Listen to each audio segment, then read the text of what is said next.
Hey guys, this is Chris again, coming at you with another video. Today's video is a comparison of the Seiko Sbsa 009, the new Seiko 5 Sports, and the old 011J that I own. As you saw in the beginning of the video, I did a little spec comparison on them.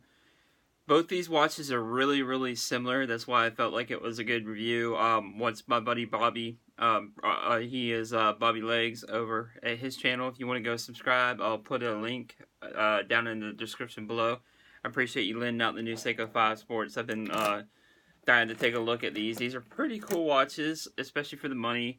A lot of us complained, I was one of them when they first came out, about the water resistance and all that, which I think is kind of a valid point. And a lot of people are saying that no, they're not really meant as a direct replacement for the SKX, which I get they're part of the Seiko 5 Sports lineup. With Surf Tilly, great viewer, you mentioned, shout out to you, you mentioned the Seiko 5 has 100 meter water resistance, and there's a couple other key factors in the Seiko 5 lineup, which I get that. And I also get that they are trying to gear towards a new generation of watch people. So that's hence the Seiko 5 Sports lineup. And the SKX has been discontinued, and it was a hardcore kind of dive watch, and that's basically kind of the history behind it. Was a COSC certified dive watch, screw down crown, all that, 200 meter water resistance. And the one thing that we did complain about, at least I was one of them on the old SKX that I own, and I still love the old SKX, don't get me wrong, I still wear that.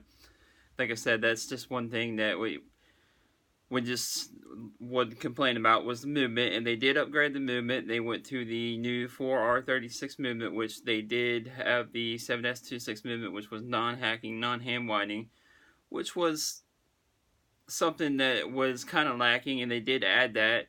Now, the prices as of today I believe is the December 23rd, 2019, on Amazon, as mentioned in the specs, you can get the SKX 011J right now for $275, and that's on a rubber strap. And on Nomon, I saw the new Seiko 5 here is $330, so it's not a whole lot more. And I have a feeling that the new Seiko 5 Sports lineup, which they did add in a whole bunch of different variations, you can probably, I think you can actually go to department stores now and see them. Put your wristwatch check, by the way.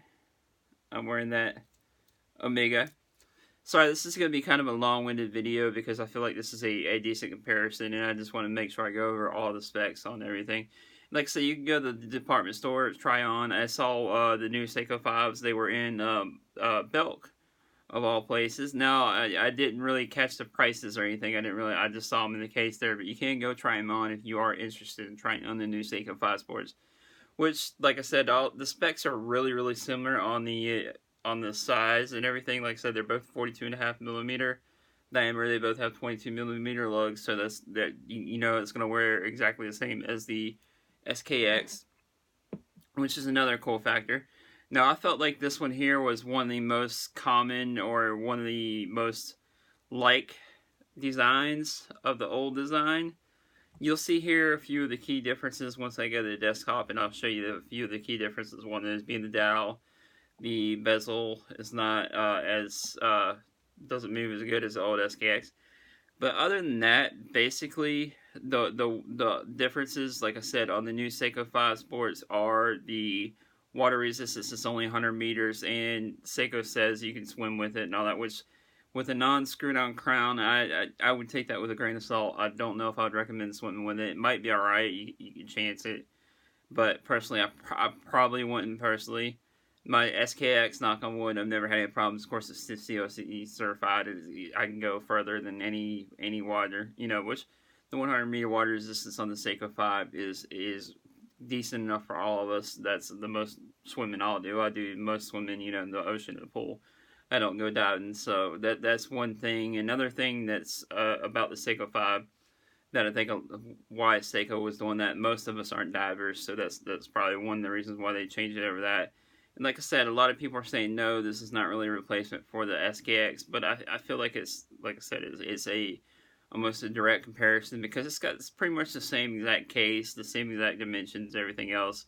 The only thing is the upgraded movement And this, the 009 Sbsa is a bracelet, whereas mine is the rubber. Well, it came on the rubber. I now have it on purple NATO, of course. Those are a few of the key differences. But anyways, let's go down to the desktop and I'll show you guys what these guys look like next to each other. Basically, here's a side-by-side comparison of what they look like. Not a whole lot has changed. Of course, you can see on the left, the Sbsa 009 is a more, the dial has more of a pop to it. I don't know if you can, if the camera catches that. It looks almost kind of like the orange on the new generation orange monster that just came out not too long ago. I think maybe a year ago, less than a year ago. Other than that, everything kind of looks similar on the bezels. The bezel still has that copper on that black, almost like that copper kind of orange, which looks really, really cool. Of course, you can see the crowns both here at the 4 o'clock. Typical diver. Got the pip here at the 12. Right here you can see it's got the Seiko automatic, and then down here it's got the 200 meter water resistant. Down here it has the automatic, and it's got the new Seiko 5 logo, which is kind of cool. Like I said, they're going for more of that kind of street style look, kind of youthful look, giving it more of an update. You can see the date window is still at the same place here at 3 o'clock.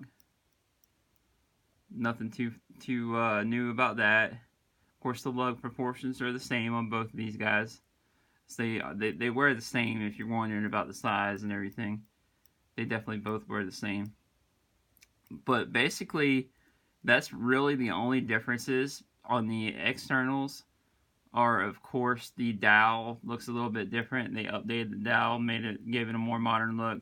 Which, like I said, I see what they're trying to go for. They're trying to get that new generation into watches, which is pretty cool. We can always use more watch geeks, fellow watch geeks out there. But basically, the indices pretty much looks the same. Like I said, the only thing different on the dial is the pop of color here on the Sbsa. A little bit more of a pop in color on the orange. The orange is a little bit more like a matte orange on here, whereas this is more like a sunburst orange. This kind of is a little closer to my Squally diver, my 1521, if you guys saw that review a couple weeks ago. And again, like I said, the main differences is on the internals. This one uses the 4R36 movement, which was found in, I believe, the Turtle and a lot of other watches, which has the had a little slit there, but it has the hacking and hand winding, whereas this one doesn't. Both of them do use the Hardlex crystal still, which I feel like Seiko likes using that Hardlex crystal. I guess you got to cut a couple corners here and there if you want to make a budget watch, which is no real big deal. I've never really scratched a Hardlex on mine. That's the same crystal here. Now, one cool factor that does have, I guess this is kind of getting that new generation into watches. Like if you're just getting into watches, it is cool to see the automatic movement running.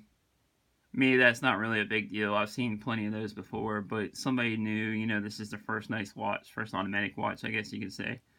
It'd be pretty cool to have that little case back there with movement showing the 4R36 going. You see the rotor spinning and all that. It was pretty cool. Like I said, something kind of get a new generation in watches. And then the case back on this one, I'll take off the NATO off this one. The case back on this one is, of course, you see this, the Hokusai Wave. Pretty cool. Like I said, this is a COSC certified diver. 200 meter water resistance. It is a hardcore diver.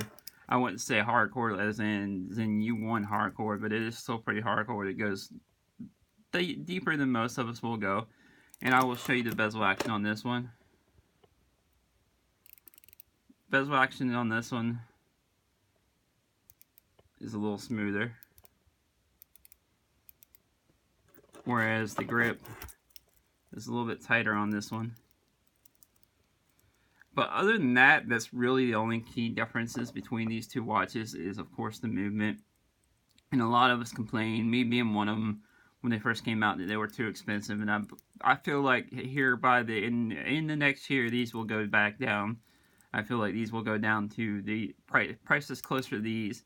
So it's really up to you, the viewer, to decide which one you want. If you want to go without that water resistance, and you don't really care about that, but you want the updated look and you want the updated movement, I definitely suggest going with this. But if you're still kind of old school like myself, and you like the, you know, even though I complain about the 7S26, I kind of do like it. It's one of the quirky features on the old ones.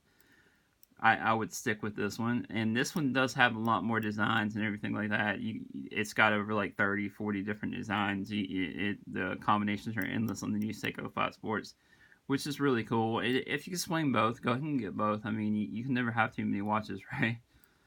Not that I'm an enabler or anything, but yeah, that's you can't never have too many watches there, guys. But like I said, that's basically some of the key differences there. Aesthetic wise, these are both really similar, and that's basically all I have. I'll go switch to views, show you my conclusion.